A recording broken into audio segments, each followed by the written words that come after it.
दुनिया का आदमी, हर आदमी पूरा तरह क्लियर नहीं है, पूरी तरह परफेक्ट नहीं है।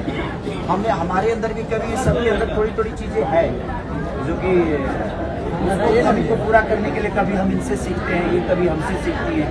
तो जो इन्हें नहीं आता वो हम बताते हैं, जो हमें नहीं आता इनसे सीख लेते हैं।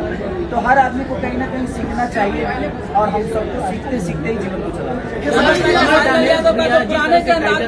कमर डैमेज जिस तरह से टैकल दी गई है वो आपकी चुटपुटी अंदाज नजर आते हैं। एक्चुअली कमर डैमेज ही था इसीलिए हमने कमर डैमेज ही रख लिया। उस दिन इनके कमर में दर्द था तो इसलिए हमने बोला कि भाई कमर डैमेज ही रखा है। खेसारी भी आपके सुपुत्र जो है वो भी भोजपुरी इंडस्ट्री में एंट्री करने वाले हैं। भाई उसको हम इतना परेशान हो गए हैं इसी लाइन में कि रोज कुछ ना कुछ झेलना पड़ता है।